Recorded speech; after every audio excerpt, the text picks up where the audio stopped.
Il s'agit cette fois-ci du rapport de l'année 2021 de la Commission communale pour l'accessibilité.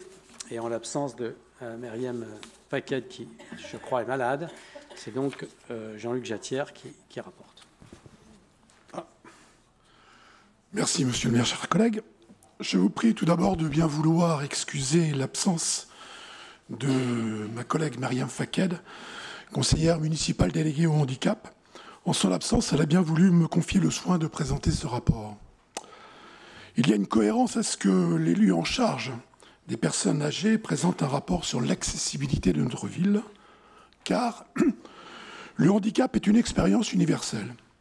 Au-delà du handicap proprement dit, reconnu par les maisons départementales du handicap, nous sommes tous, ou nous serons tous, ou toutes et toutes, aujourd'hui ou demain en situation de handicap. Qu'il s'agisse du simple effet du vieillissement, des conséquences temporaires d'un accident ou d'une maladie, de l'insuffisance cardiaque ou respiratoire, de la perte progressive ou brutale, partielle ou totale de la vue ou de l'ouïe. Les commissions d'accessibilité ont été instaurées par la loi de 2005 pour l'égalité des droits et des chances, la participation et la citoyenneté des personnes handicapées. L'article 46 de cette loi précise que la Commission dresse le constat de l'état d'accessibilité du cadre bâti existant, de la voirie, des espaces publics et des transports. La loi de 2005 a été complétée par l'instauration en 2015 des agendas d'accessibilité programmés, par lesquels les gestionnaires ou propriétaires d'établissements recevant du public, dits ERP, ou d'installations ouvertes au public, dites IOP, s'engagent à rendre accessible leur établissement ou leur installation dans un délai déterminé. C'est ce qui explique le caractère éminemment transversal de cette commission communale d'accessibilité, présidée par le maire, et qui comprend les élus en charge des handicaps, les élus en charge des retraités et seniors, mais également du commerce, du patrimoine communal, des transports et de l'espace public. Le 13 mai dernier, la commission communale d'accessibilité de Nanterre a présenté son rapport annuel. C'est lui que vous êtes aujourd'hui appelés à valider.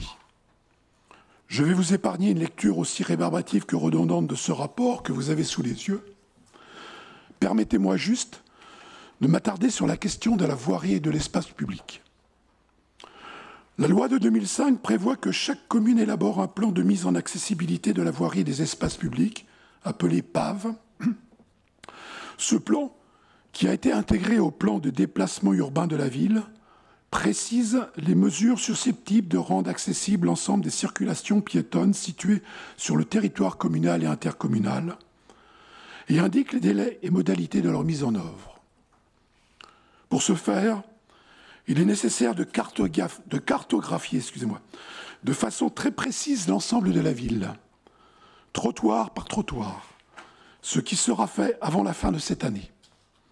Pour la petite histoire, Nanterre a été la première ville à bénéficier pour cette cartographie du format du Centre national de l'information géolocalisée élaboré par la direction ministérielle à l'accessibilité. L'exploitation de ces données sera faite lors du premier semestre 2023, après quoi des concertations sur l'accessibilité universelle auront lieu quartier par quartier. Cette notion d'accessibilité universelle est importante. Nos villes sont construites pour des personnes plutôt jeunes, dynamiques et en bonne santé. Elles ne sont pas adaptées aux personnes en fauteuil roulant, aux invalides, aux malentendants ou aux aveugles. Elles ne sont pas adaptées non plus aux personnes âgées, qui sont pourtant appelées à devenir de plus en plus nombreuses.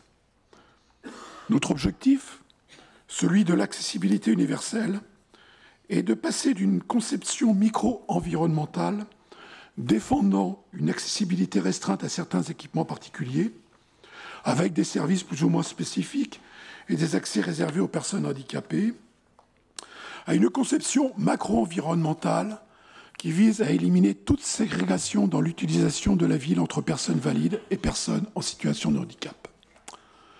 C'est un bel objectif qui coûte cher, d'autant plus cher qu'entre la baisse des dotations de l'État et l'augmentation des frais auxquels doivent faire face les communes, et notamment les frais liés à l'augmentation du prix de l'énergie, les communes sont dans une situation financière compliquée.